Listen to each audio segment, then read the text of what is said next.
Hi everyone, Dennis Simsek, the Anxiety Guy, here with you again. Thank you for being a part of this video. Thank you for your comments, your success stories through the program. I truly appreciate it, guys.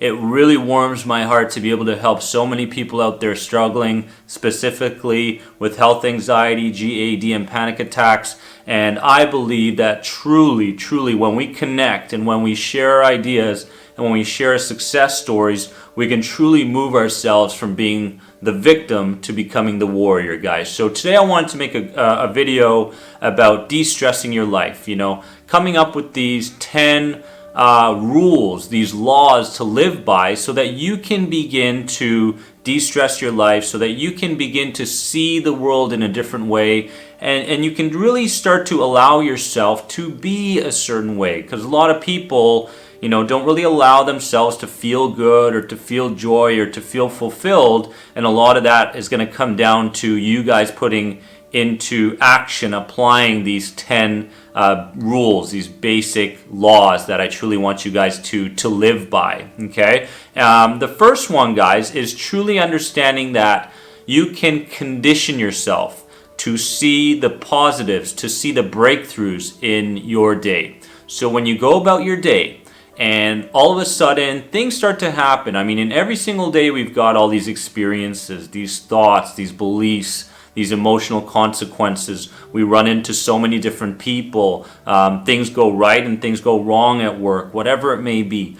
But if you think about it, people that are living with a heightened amount of stress and anxiety in their lives, if 10 experiences happened to them and 8 of them were good, and 2 of them were bad or negative experiences, what do you think those stressful people are going to focus on? They're going to focus on the 2 or 3 bad things, the negative things that happened in their day.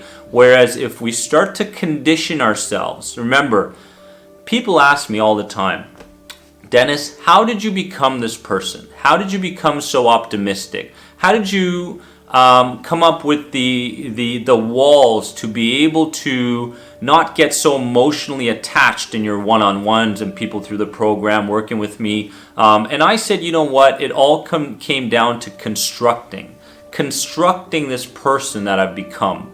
And it truly takes these certain routines, and it truly takes a deep understanding of these rules that I want you guys to live by. So construct yourself to turn a victim into a warrior.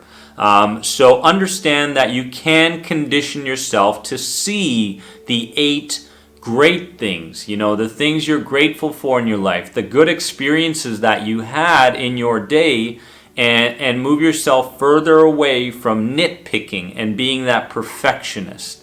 Oh, this could have been better, that could have been better. And next thing you know, you start to really pinpoint your life and only see the negatives in your life. We don't want that. We want to condition ourselves to see the positive things that happen in our lives. And at the end of the day, you're reviewing your day. Condition yourself. Transform yourself. Guys, the second one is that you need to really understand that we don't want to live in a world of reaction. Okay? Something happens and our subconscious mind plays a big part in how we react, so we unconsciously react in a negative way. We unconsciously react angrily. We unconsciously react in a depressive way. What we want to do is plan our days the day before or the night before. So what I mean by that is to take your journal, okay, and go, you know what? I'm going to get to work by 8 a.m. tomorrow, the next day. I'll be working till about 5 p.m. And throughout that day, I'm going to run into my boss. I'm going to run into these coworkers. I have a lunch break at this time. Here's what I want to do at lunch.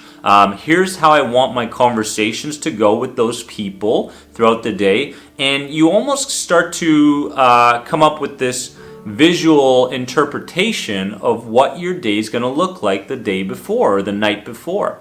So on that piece of paper, you can write it down, or you can imagine how your day is going to go. You're going to visualize it. You can meditate on it, whatever it is. But really plan the next day, right? Don't just go to work and I'm driving and I'm going to, I'm in reaction mode. Some guy cuts me off and I'm angry. See those things that might happen the night before, the day before. Plan your day. plan your drive to work, plan your lunch break, plan your conversations, plan your evening. Where are you going to set specific times to work on you, right? Where you're going to your yoga sessions, where you're taking time to do some breathing exercises, whatever it may be, and really plan your day the night before.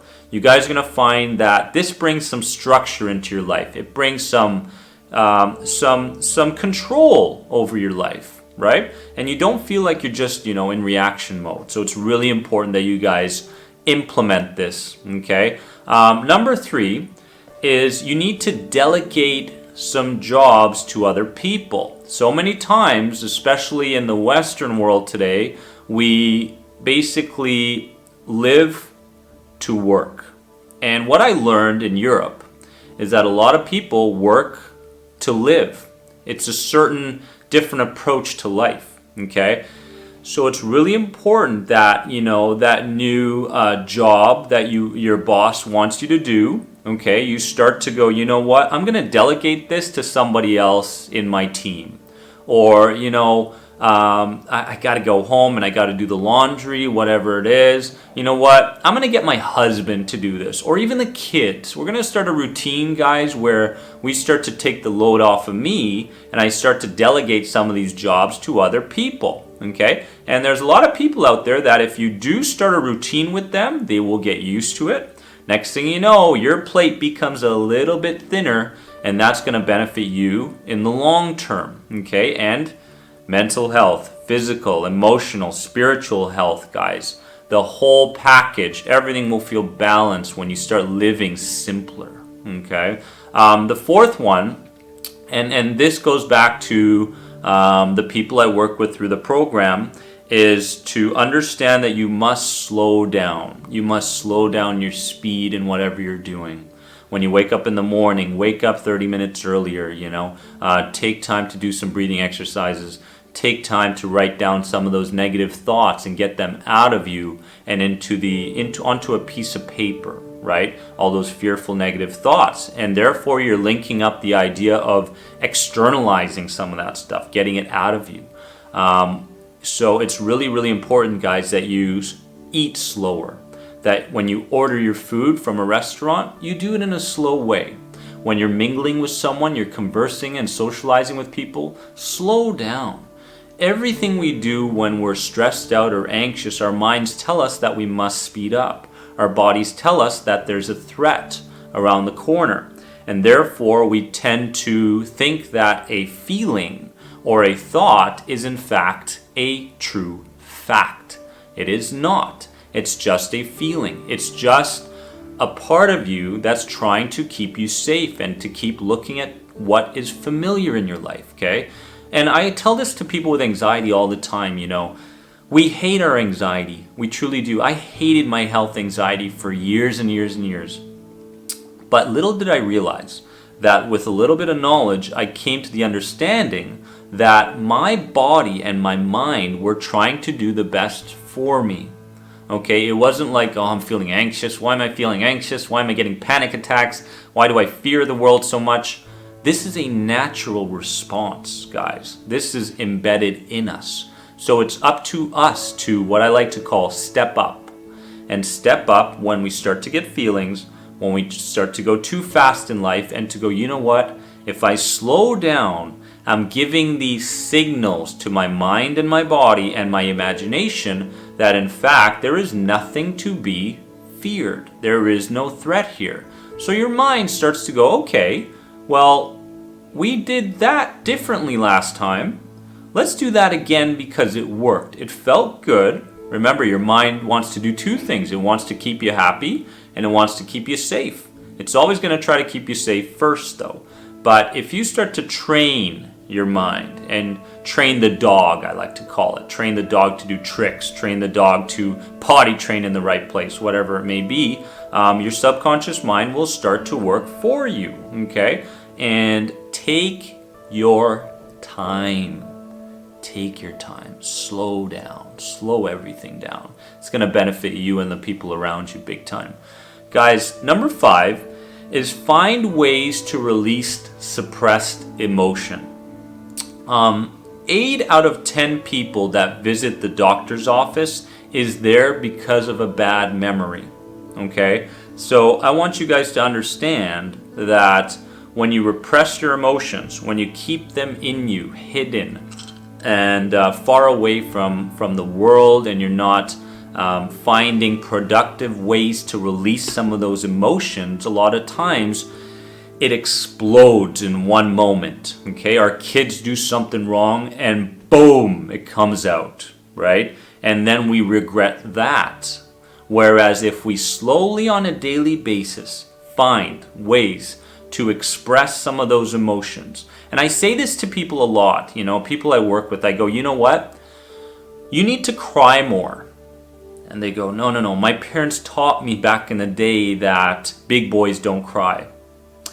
And I go, you know what? That's full of shit. Okay? Because when we repress those emotions, okay, we pay for it later on. We tend to create cancer within us because of repressed emotion. Okay? Crying, anger, whatever it may be. And there's a lot of people out there that hit the weights. If you're doing weights and you're at the gym, those big exhales in every repetition, and you feel like you're expressing yourself, and you see those people in the gym, they're like, why do they do that? It's not so much that the weight is huge, it's because that is a time for them to release some of those emotions that are inside of them. Okay, so we all must find ways, productive ways to experience those, right? And to let ourselves experience life at a deeper level. Emotions are a good thing. They're a good thing, right? And I want you guys to go out there and feel like you are living life at a deeper level. Okay? Number 6 is, guys, this is so important. I needed to do this.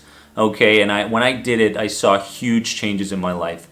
Give up control over every aspect in your life. Okay, so much stress, so much anxiety comes from trying to control so many things in our lives. We have to control every aspect of our kids' lives. Don't do that, do this, don't do that, eat faster, go to bed at the right time, this, that. Your kids are going to grow up and they're going to see things, okay, and experience things that are out of your control. Okay, understand that. And I want you guys to go, you know what? There's certain areas in my life where I need to start giving up some control. I'm trying to control my work environment too much. I'm trying to control the gym and how people treat me there. Or if I go to the bar and I don't get service right away, I need that right away. Give it up. Give the waitresses and waiters a few more minutes to get to you. Let your kids go to bed 30 minutes later. Let them have a piece of sugar if they really want it, right? I mean, give up some control. Stop trying to control every aspect of your life. It's not serving you. Your mind may interpret it as something good for you, but it's false. It's an illusion. It's not true. Give it up. Guys, audit your friends list is number 7. You become the top 5 people that you hang around with the most. Think about that for a second, okay? You must audit the people that you spend time with. You must really expand your horizons and your standards, and you must go, well, deep down I have a passion for people that travel, or I love mingling and having those deep conversations with people about tea. So follow it and find people that have the same passions as you. Find people that are achievers, find people that are optimistic, find people with the similar goals and dreams in your life. Surround yourself with those 5 people and watch your life change. Don't surround yourself around people that get you down, depressed, anxious, nervous, stressed. Oh, I was taking a drive today and this guy cut me off and I was so pissed, I gave him the finger. Great. How's that helping me? How's that helping me? I don't have time for my friends' complaints. In fact, when I'm on Facebook and people start to complain about their lives, I understand. I'm not taking away any of the pain that health anxiety sufferers go through, or JD sufferers go through, or stress on a daily basis. But I have a 0% complaining policy for every social media account I have. Okay? And that means that if you're going to join the Facebook page of the Anxiety Guy, don't come over there and start talking about how difficult your life has been over the last 20 years. And then over those last 20 years that you believe that you have a chemical imbalance and that these theories, that you have a mental illness, whatever it is, okay? Don't come to that site and share that stuff with other people because nobody wants to hear it, okay? Share your smallest success stories. Share those so that you can grow from those, okay? So you don't stay in a world slumped and in pain. Okay? Listen to the words that are coming out of your mouth. Listen to the words that you continuously tell yourself on a daily basis. Get conscious. Get mindful. Okay? And again, audit your friends list. Number 8 is challenge yourself daily. You must challenge yourself on a daily basis. Okay? And that means that, you know what? I really hate getting on elevators. And because I don't get on elevators, I'll never be able to go up to the top of that tower that I always wanted to go to have a beautiful dinner with my fiance. Okay? So, great. Challenge yourself. Get a friend, step in the elevator, go up one floor. Go on YouTube, watch a video, a travel video of people going to Rome. Okay? If that's where you want to go and visit one day. Challenge yourself. You want to become educated, you have a passion, go on the internet, okay, look up some courses, some online courses, and educate yourself further on that passion that you have, guys. Every day you must grow. Growing leads to happiness, growth, connection with people. This is the true stuff. It's not about how much money you make. It's not about, having that new car or that house. Those things are not going to bring you lasting joy. They're not.